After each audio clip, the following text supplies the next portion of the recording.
Audio lecture for Unit 0, the World Geography Unit. Now we're going to talk about the 5 themes of geography. What is geography? Basically, it is a view of the whole Earth by mapping the location of places.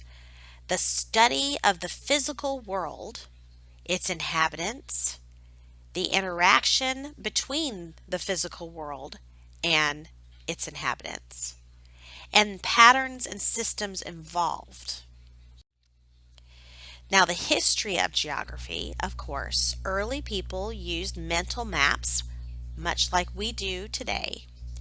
They eventually started to draw these things on the surfaces of tablets and eventually, as they created paper. They used landscape features before maps were developed to try to describe where things were. They questioned the Earth's size. They invented a geometric system eventually to measure the Earth's size. Now, the 5 themes of world geography give us a framework. The 5 themes are, of course, first, location. The second is place, meaning physical and human characteristics of the surface. The third theme is human and environmental interactions. The fourth is movement, and the fifth is regions. Location of one of the 5 themes. Where are we is what location is trying to determine. Now, there are 2 types of location factors. There's absolute location, which gives you the latitude and the longitude, or even a street address is considered an exact location. And then there's relative location, which is described by landmarks, time, directions like north, south, east, west, or distance from one place to another. Many people, when they're learning how to drive, learn more relative location using landmarks and directions to help them determine where they are, rather than knowing the latitude and longitude of the place where they're going. What is the difference between absolute and relative location? Place is the second of the 5 themes. When we talk about place, we talk about different kinds of characteristics of place. Physical characteristics are things that are determined by nature, things like mountains, the climate, rivers, etc. Human characteristics come from ideas and actions of people. Buildings that have been built, roads that have been built, clothing that is needed due to the climate of areas.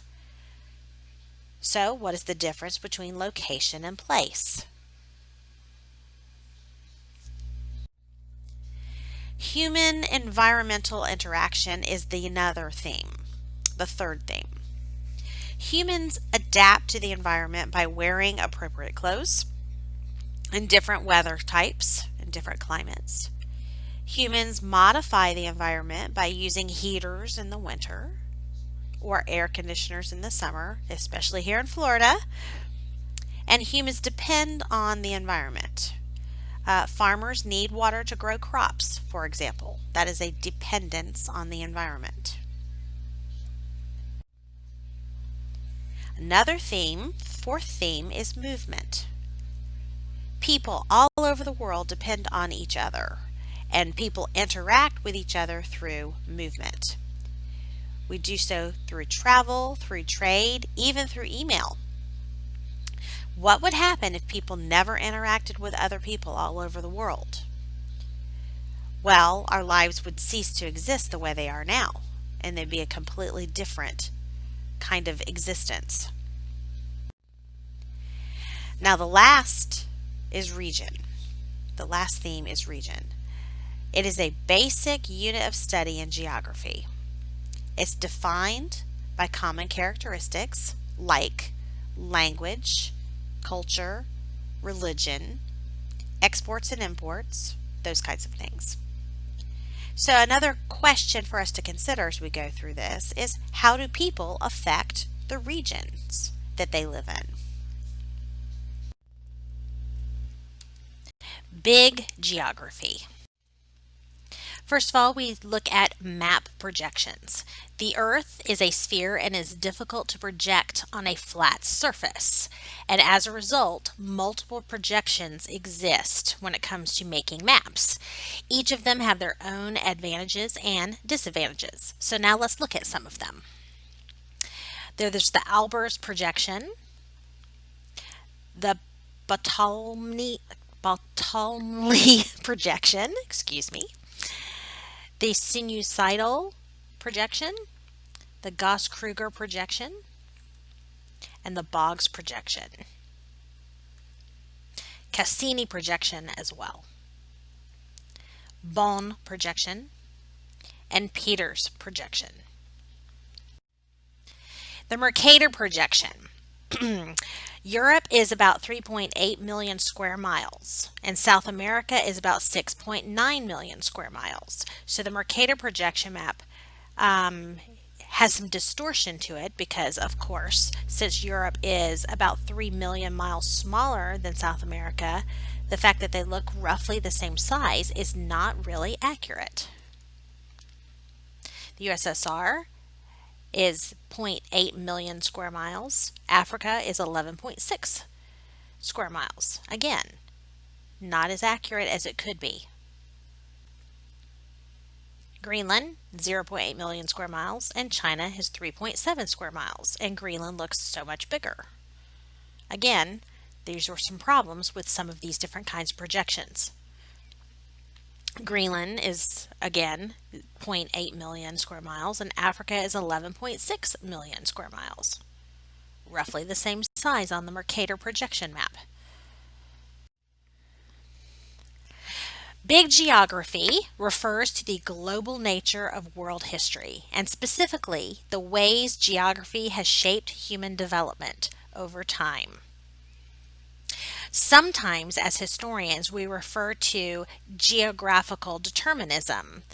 That is a phrase that we use as a major theme of this course.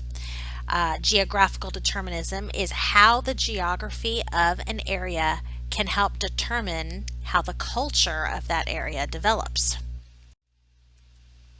Human society and history have been shaped by the geographic conditions that society encountered, thus, geographical determinism.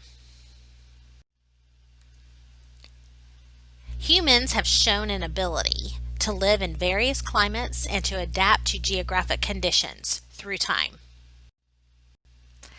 The Myth of the Continents is a book that was written by Martin Lewis and Karen Wigen, and it focuses on the unexamined spatial assumptions that we all make, starting with the idea that the world is somehow divided into continents.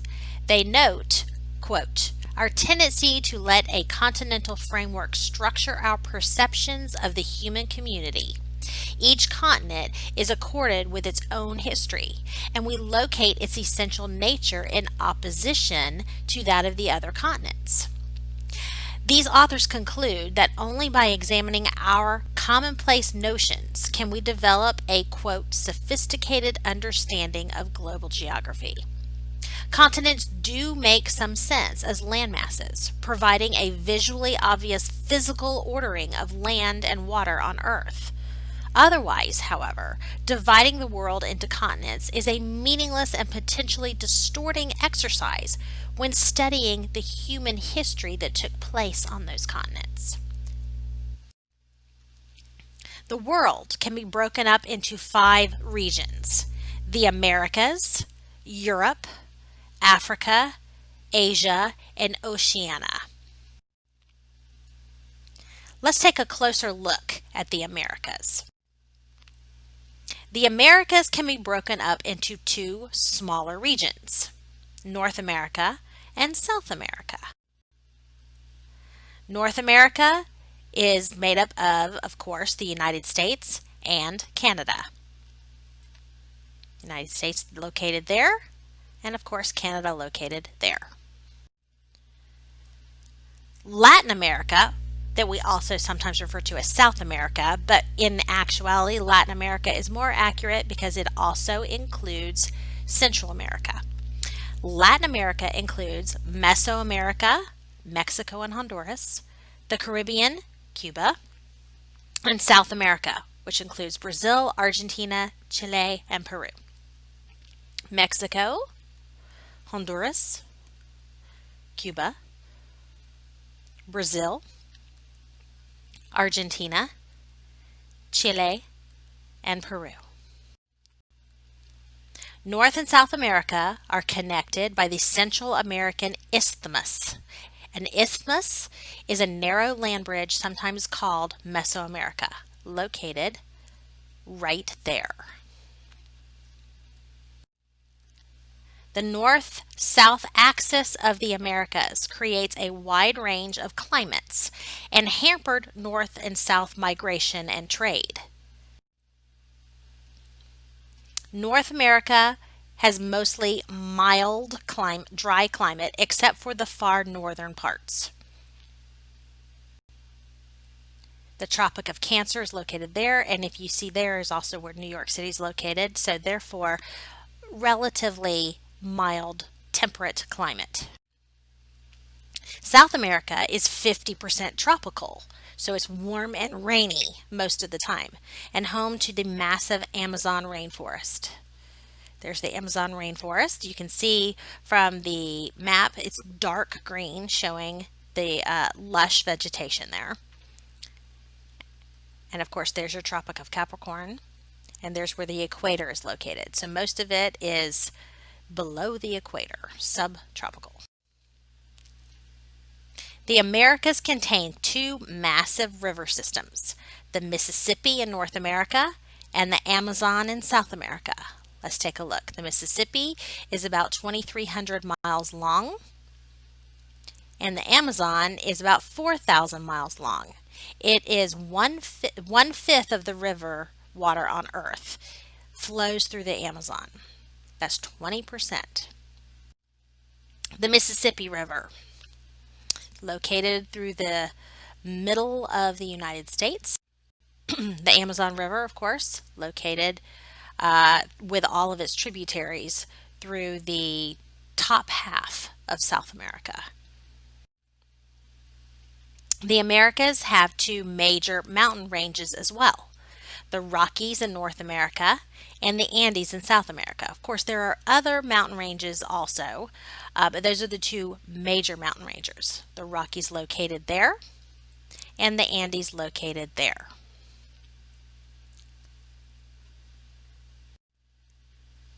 The Rocky Mountains,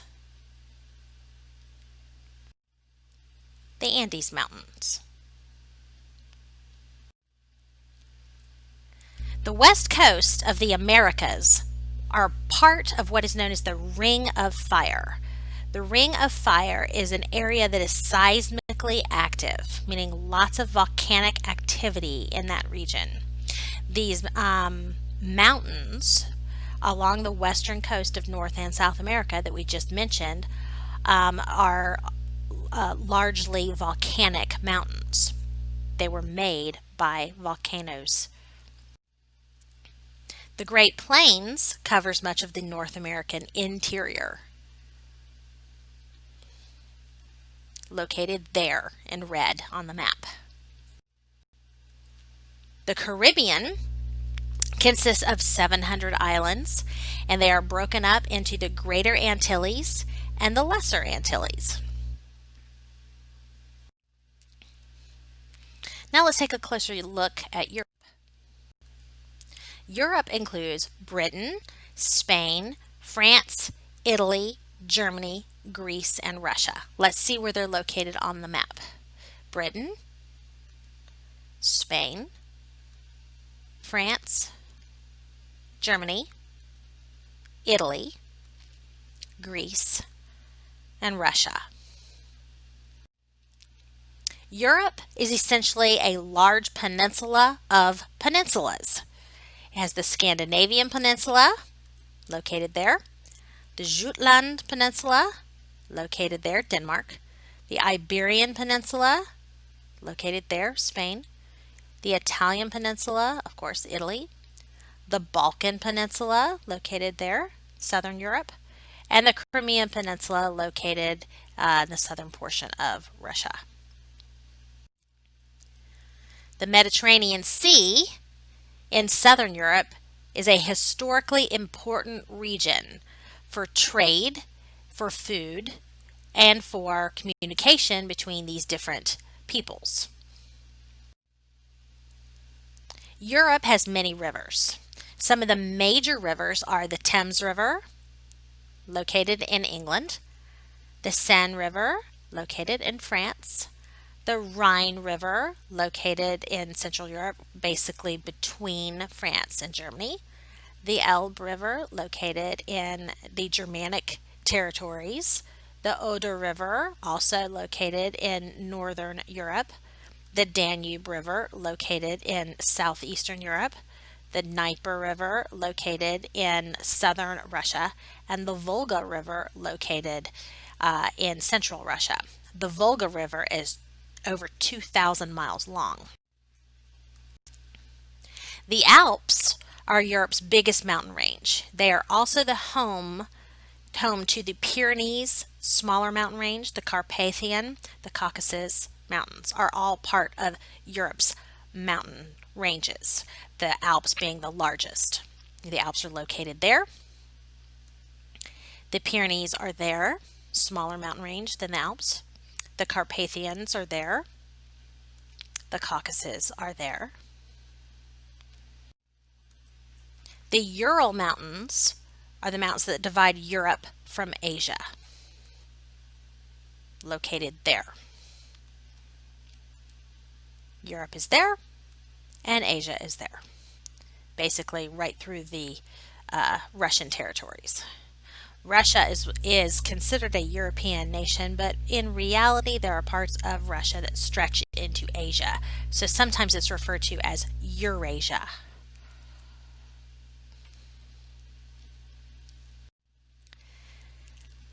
The northern European plain and the steppes have served as invasion and migration routes through Europe. The Great European Plain is located at the northern part there, and the steppe regions are located in the areas of Asia in the Gobi Desert area. The far northern parts of Europe, in the Arctic Circle, and in the southern parts, they have a Mediterranean climate.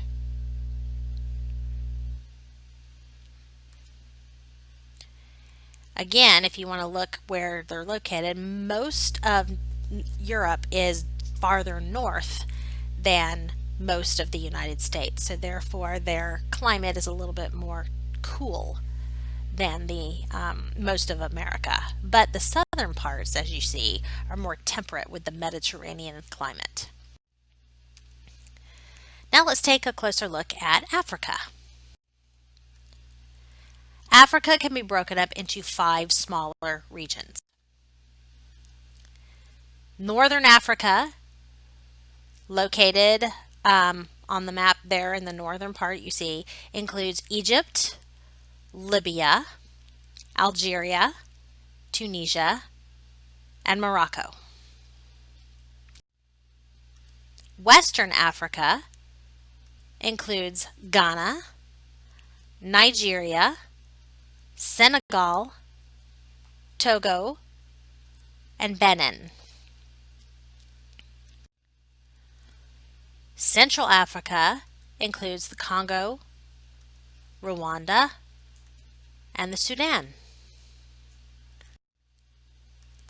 East Africa includes Kenya, Tanzania, Somalia, Ethiopia, and Mozambique. These are all territories that we will study in later lectures. Southern Africa includes Angola, the nation of South Africa, and Zimbabwe. Africa is home to several major rivers. Of course, the Nile River is one of the longest. the Niger River, the Congo River, and the Zambezi River. Africa is a large plateau, the highest continent on average above sea level. African rivers are difficult to access from the sea because of cataracts or waterfalls, sometimes they're known as river rapids, that impede navigation of these rivers. Victoria Falls is probably one of the most famous of the waterfalls in Africa. Africa has a regular or smooth coastline with few natural harbors. Of the 50 busiest ports in the world, Africa has just one, Port Said in Egypt. Number 28 on the 50 busiest ports in the world. Located right there. And this is because they have very few natural harbors where it is easier to dock your boat. Africa has two major deserts, the Sahara and the Kalahari.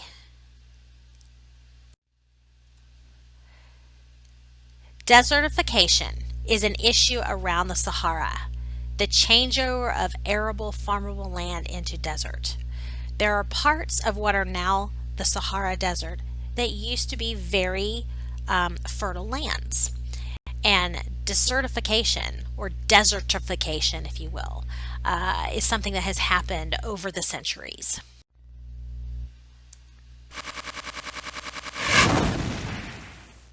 The Great Rift Valley is a 3,000-mile long seismically active valley in East Africa. Lots of earthquake activity there. The African savanna is about 13 million square miles of flat grasslands throughout Africa. Africa is mostly tropical between the Tropic of Cancer, located there, and the Tropic of Capricorn, located there. And of course, the equator, located right there in the middle. Mount Kilimanjaro is probably one of the most famous mountains in all of Africa and in all of the world. Africa is the most geographically diverse continent on Earth and is home to the most human diversity as a result.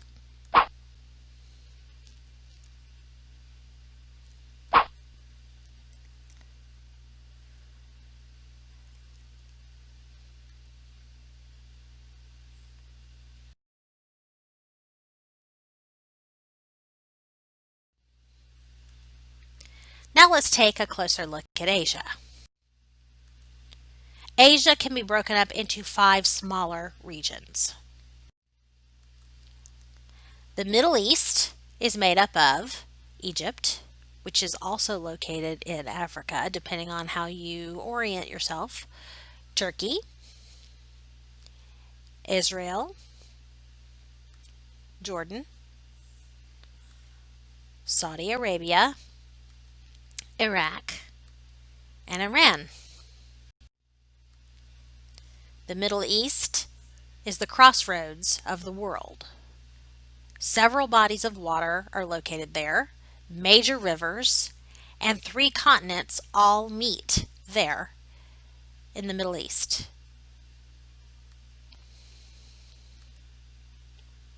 Asia, Europe, and Africa all meet in the Middle East. The Mediterranean Sea, the Black Sea, and the Red Sea all meet in the Middle East. The Persian Gulf, located there as well, an important water area. The Caspian Sea, and the Nile River, Euphrates River, the Tigris. The Middle East climate is hot and dry. Surface water or rainfall is rare in this region. This is the area we're talking about in red. and you see fresh groundwater sources are very important in this region. Scant and unavailable in many places, moderate in some places, but it's water is a highly valued commodity in this part of the world. The Arabian Peninsula is dominated by the Rub al Khali Desert, known as the Empty Quarter.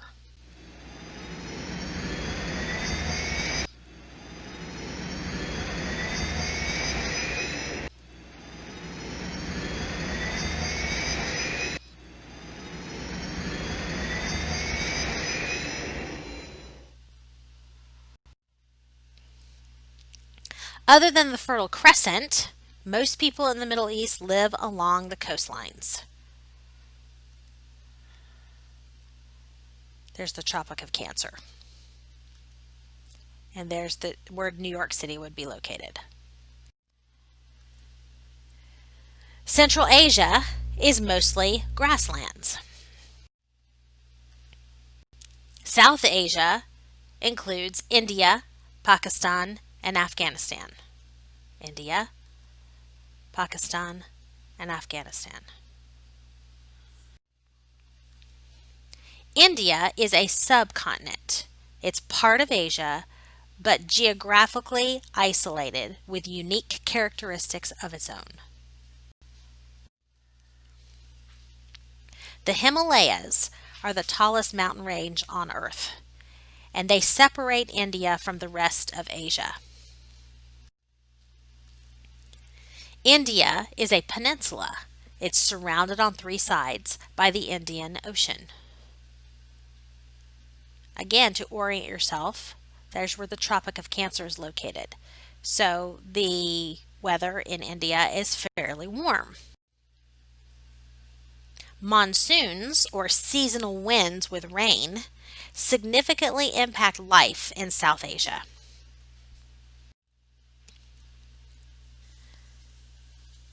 See these maps here, the India monsoon onset map showing you the direction of the monsoons, how they come in, and the annual average rainfall map because of those monsoons is located on the right. India has two major rivers as well, the Indus River and the Ganges River. The Indus River is located in the north, about 2,000 miles long, and the Ganges River is located more, I guess you would say, it's in the northern part as well, but south of the Indus River, and it's about 1,500 miles long. The Ganges River is called the Mother Ganges because it provides arable land and has deep religious meaning to Hindus.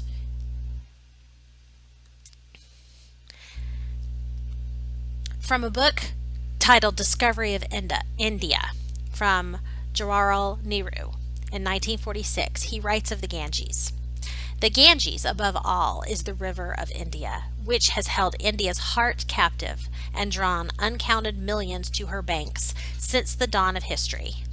The story of the Ganges, from her source to the sea, from old times to new, is the story of India's civilization and culture, of the rise and fall of empires, of great and proud cities, of adventures of man. The dry and sparsely populated Deccan Plateau is in central India. The monsoons do not really cover the central part of India very much. You can see the Deccan Plateau there, located there, right in the middle of the subcontinent. Southeast Asia is where Thailand, Vietnam, Laos, Cambodia, Indonesia, and the Philippines are all located. The mainland south of Southeast Asia is mostly rainforest and contains the Mekong River Basin, located in blue on this map, the Mekong River Basin. It's about 2,700 miles long. Maritime Southeast Asia includes about 25,000 seismically active tropical islands. They are seafaring people in this region because they are surrounded by the water. All these little islands are important for trade, and they were created through volcanic activity. Again, just for reference, that's where the Tropic of Cancer would be located. And that's where the equator is located. So it's a fairly temperate zone, warm weather. East Asia is made up of China, Japan, and Korea. China has two major rivers, the Huanghe River and the Yangtze River. The Huanghe is located here, 3,300 miles long, and the Yangtze, almost 4,000 miles long. Huanghe is also known as the Yellow River, and there's for reference the Tropic of Cancer. So it's north of the Tropic of Cancer, so more cooler weather in this area. That's where New York City, about the latitude of New York City, just so you can see. The Himalayas in Asia dominate China's southwest border. So the Himalayas stretch from the northern part of India to China's southwest border.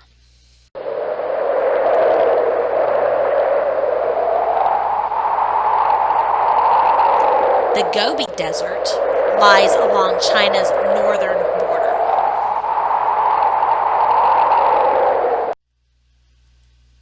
Japan is an archipelago, an island chain of over 6,852 islands.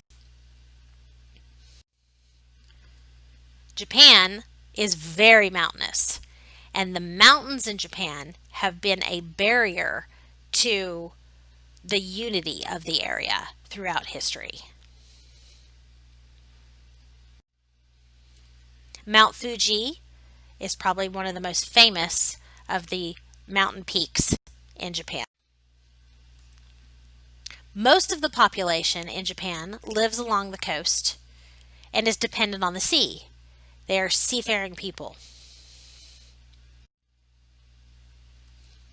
Again, Japan is part of that ring of fire, the seismically active area around the Pacific Ocean. Volcanoes, earthquakes, and tsunamis taught the Japanese a deep respect for forces of nature.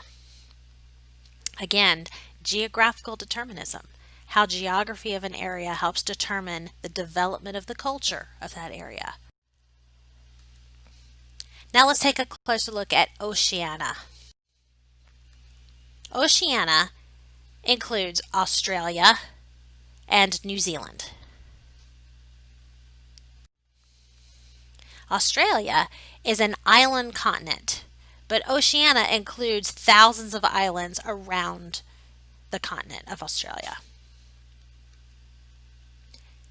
For reference, that's where the equator is located, so it's south of the equator. It's in the southern hemisphere.